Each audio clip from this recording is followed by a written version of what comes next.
प्यारे बच्चों, आज हम देखेंगे क्लास 10 गणित 2024 का आपका जो प्रश्न आपको दिया जा रहा है ये मोस्ट इम्पॉर्टेंट क्वेश्चन में से होगा। और इसमें मैंने ऊपर जैसा कि लिखा हुआ है कि प्रश्न इन्हीं में से बनेंगे, तो वास्तव में प्रश्न इन्हीं में से बनते भी हैं, क्योंकि इसमें कुछ शब्दों को जो है इधर उधर बदलाव कर देता है और इसके बाद फिर कुछ अंकों का बदलाव कर देता है। लेकिन पूछने का पैटर्न एकदम यही होता है, अंकों को बदल देना, शब्दों को यही प्रश्न को घुमाकर पूछना थोड़ा सा, बस यही अंतर होता है। इसके बाद कोई विशेष अंतर पड़ता नहीं है, यानी पैटर्न जो होगा यही होगा और प्रश्न इन्हीं में से बनेंगे।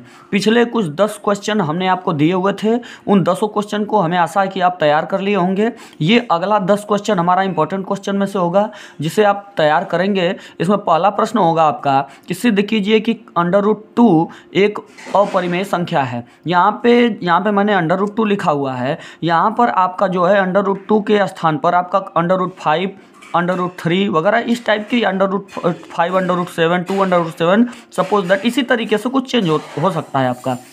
तो ये आप चेंज करेंगे तो ये चेंज करके प्रश्न बन सकता है। तो इस तरीके का प्रश्न आप तैयार कर लीजिएगा, यानी इस प्रश्न को तैयार कर लीजिएगा। पैटर्न एकदम वही होता है सॉल्व करने का, जैसा कि हमने इसमें इसी चैनल पर आपको वीडियो में समझाया हुआ है। इस टाइप के जितने प्रश्न हैं सबको बताया हुआ है हमने, तो आप चाहें तो उसमें से देख सकते हैं।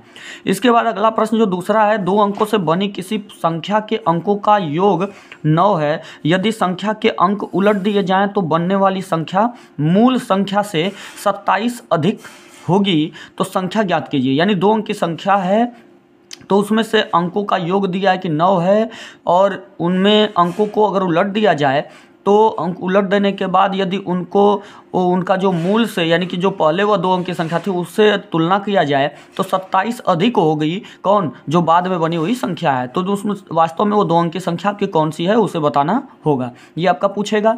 इसके बाद फिर यानी इसी में से परिवर्तन कर सकता है। यहाँ पे 2 अंकों का योग कुछ और का है, वहाँ पे 2 अंकों का योग कुछ और कर देगा। यहाँ पे उससे कितना अधिक है 27, हो सकता है कि अगले वाले में 8 अधिक कर दे। तो इस प्रकार के जो प्रश्न हैं आपके बनेंगे। तो अंकों को बदल सकता है और घुमा के प्रश्न को पूछ सकता है।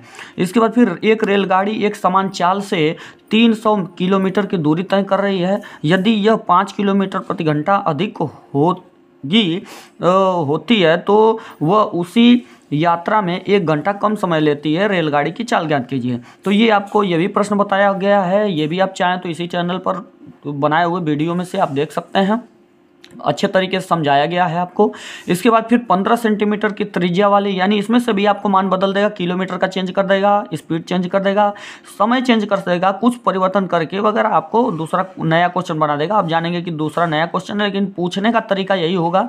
तरीका थोड़ा सा चेंज कर सकता है, पूछने का मतलब प्रश्न यही होगा, तरीका चेंज कर सकता है पूछने का, अंकों को बदल के। इसके बाद चौथा नंबर अगर बात करें तो 15 सेंटीमीटर की त्रिज्या वाले वृत्त की जीवा AB वृत्त के केंद्र पर समकोण बनाती है। दीर्घवृत्त व लघु वृत्त का क्षेत्रफल ज्ञात करने के लिए ये प्रश्न आपका बन सकता है, तो ये आप तैयार कर लीजिएगा। यानी इसमें भी आपको ये जो मान है इसको चेंज कर देगा और इसके बाद फिर आपको प्रश्न बना देगा एक नया। यानी प्रश्न पूछने का जो प्रश्न है ये प्रश्न वही रहेगा, बस पूछने का तरीका बदल जाएगा।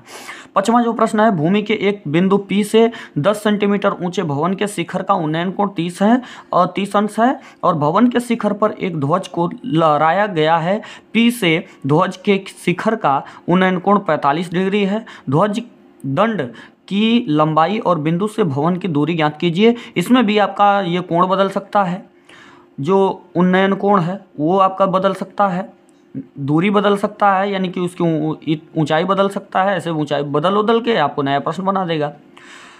तो इस तरीके से आपको अगला प्रश्न जो है, बहुपद 3x² 3x² + 5x - 2 के शून्यकों का योगफल ज्ञात कीजिए। यानी इसके शून्यक निकाल देना, शून्यक दोनों निकालेंगे आप, 2 शून्यक होंगे, तो जो दोनों शून्यक उसको निकाल लेंगे, उसके बाद जोड़ देंगे, जोड़ने के बाद जो आंसर मिलेगा वो आपका आंसर हो जाएगा इसका। तो ये इस टाइप के भी प्रश्न आपको बनते हैं और आपके लिए इंपॉर्टेंट होते हैं। बस यहाँ पे आपको फिर कुछ कोई दूसरा इक्वेशन दे देगा और आपको उसका शून्यक निकाल के, हो सकता है उसका अंतर पूछ दे, उसका गुणनफल पूछ दे, भागफल पूछ दे, इस तरीके से चेंज कर सकता है।